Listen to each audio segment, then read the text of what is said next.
Hello friends, welcome to our channel the Prishita show.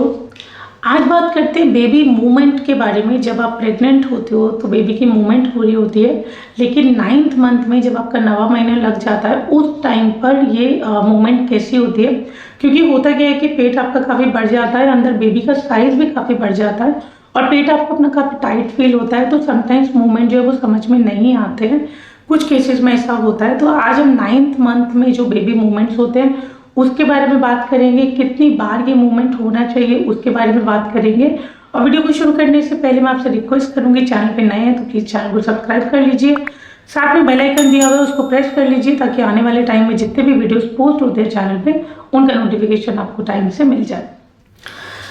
तो सबसे पहले तो हम 9th मंथ की बात करें या फिर 9वें महीने की बात करें बेबी मूवमेंट के बारे में, जब आपका काफ़ी टाइम चल रहा होता है, डिलीवरी का भी टाइम नज़दीक होता है। उस टाइम पे आप देखते हो कि पेट आपका काफ़ी टाइट हो चुका है, बेबी अंदर से आपका काफ़ी ज़्यादा बढ़ चुका है। तो मूवमेंट जब हो भी रहे होते हैं तो बहुत हल्के आपको मूवमेंट्स फील होते हैं। सबसे पहले तो मैं आपको ये बता दूं कि जो भी बेबी मूवमेंट 9th मंथ में हम देखते हैं वो हम ये देखते हैं कि 2 घंटे में अगर 10 या 10 से ज़्यादा बार बेबी मूव कर रहा है तो दैट मीन्स आपका बेबी हेल्दी है, आपको कोई घबराने की बात नहीं है। अब ये चीज़ों को काउंट करना थोड़ा सा मुश्किल हो जाता है क्योंकि 2 घंटे की ट्रैकिंग करना थोड़ा मुश्किल है। नॉर्मली बेबी मूवमेंट देखने के लिए हम कहते हैं कि आप कुछ खाइए, आप लेफ्ट साइड पे लेट जाइए और उसके बाद आप बेबी मूवमेंट देखिए तो मूवमेंट आप फील कर सकते हैं। लेकिन ये 2 घंटे की ट्रैकिंग रखना थोड़ा सा मुश्किल हो जाता है। अब वो किस तरीके से ट्रैक करना है, किस तरीके से 2 घंटे में आपको देखना है कि बेबी कितनी बार मूव कर रहा है, उसके बारे में भी मैं आगे बात करूँगी। अच्छा, कई बार क्वेश्चन ये भी होता है कि 9th मंथ में बेबी को किस तरीके से मूव करना चाहिए या किस तरीके से हमें पता चलेगा कि बच्चा अच्छे से मूव कर रहा है। हर प्रेगनेंसी अलग होती है, हर बेबी अंदर अलग होता है, हर एक बेबी का मूवमेंट थोड़ा अलग होता है। अब जैसे पिछले 8 महीने से मूवमेंट आपके साथ में होती जा रही थी, अगर उस तरीके से मूवमेंट आपके पास अभी हो रही है बेबी की, दैट मीन्स वो नॉर्मल है। अगर पहले से थोड़ा से भी चेंजेस आपको लग रहे हैं या आपको लग रहा है कि मूवमेंट थोड़े से कम हुए हैं या आपको लग रहा है कि थोड़े से स्लो हुए हैं, तो उस केस में आपको डॉक्टर को ज़रूर कंसल्ट करना चाहिए। उसमें भी घबराने की कोई बात नहीं होती है। अब ये सोचें कि मूवमेंट थोड़े कम हो गए हैं या थोड़े स्लो हो गए हैं तो कोई टेंशन वाली बात नहीं है। डॉक्टर को इसलिए ट्रैक में रखना चाहिए, डॉक्टर को इसलिए बता के रखना चाहिए कि उन्हें पता होना चाहिए कि अभी आपकी क्या कंडीशन चल रही है। अगर उन्हें थोड़ा सा भी डाउट होता है तो उस टाइम पे वो कुछ चेकअप्स करवाते हैं, कुछ अल्ट्रासाउंड करवाते हैं, जिससे उन्हें पता चल जाता है कि बेबी अंदर ठीक है, बेबी अंदर अच्छे से मूव कर रहा है। तो इस चीज़ का आपको थोड़ा सा ध्यान रखना। आप पहले यहाँ पे बात कर लेते हैं कि किस तरीके से आप बेबी की जो मूवमेंट है वो काउंट कर सकते हैं। उसमें आपको करना ये है कि जैसे सपोज आप पहले 2 घंटे का ट्रैकिंग कर रहे हैं, आप 2 घंटे का देख रहे हैं कि कितनी बार बेबी ने मूव करा, तो आप या तो 10 कॉइन्स ले लीजिए, आप या तो 10 ऐसी कोई छोटी छोटी चीज़ें ले लीजिए ताकि बेबी ने एक बार ही मूव किया तो आप उसको साइड कर दीजिए। हम क्योंकि 10 का एवरेज लेके चलते हैं कि 2 घंटे में कम से कम बच्चे को 10 बार ही मूव करना चाहिए। तो आपने अगर ऐसे कोई क्लॉथ पहने है जिसमें पॉकेट है तो एक पॉकेट में आप 10 या 12 कॉइन्स या ऐसी कोई छोटी छोटी चीज़ें रख लीजिए। अब जैसे आपको फील हुआ बेबी ने एक बार ही मूव किया, आपने दूसरे पॉकेट में रख लिया, फिर आपको फील हुआ ऐसे दूसरा कॉइन या दूसरा कोई चीज़ आपने अपने पॉकेट में रख लिया। उससे क्या होगा कि 2 घंटे में आपको ट्रैकिंग हो जाएगी, 2 घंटे में आपको पता चल जाएगा कि बेबी ने कितनी बार मूव किया है। या फिर एक तरीका ये भी होता है कि आप एक दिन का, पूरे दिन का भी ट्रैक कर सकते हैं। उसमें आपको क्या करना है कि एक पेपर पेन ले लीजिए।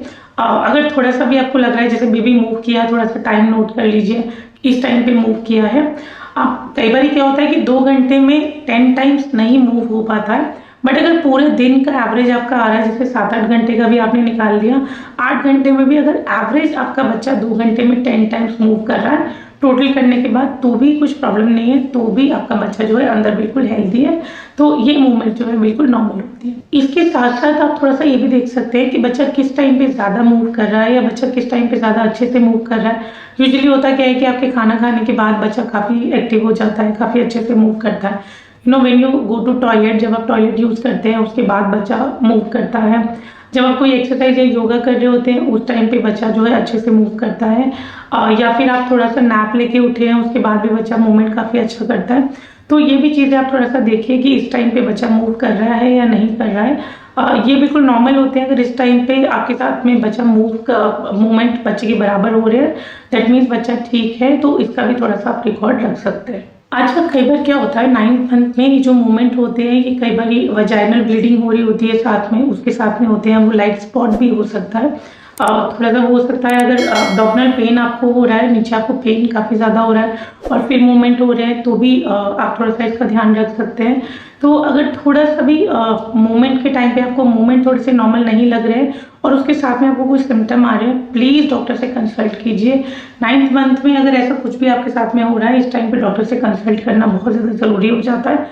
और 9th मंथ जैसे आपका स्टार्ट होता है, हम हमेशा कहते हैं कि इस टाइम पे आपको थोड़ा सा अपना बैग वगैरह पैक कर लेना चाहिए हॉस्पिटल के लिए। हॉस्पिटल के पेपर्स हो गए, मदर का जो भी सामान है वो हो गया, बेबी का सामान हो गया, क्योंकि इस टाइम पे कभी भी ऐसा टाइम होता है जब आपको हॉस्पिटल जाना पड़ सकता है।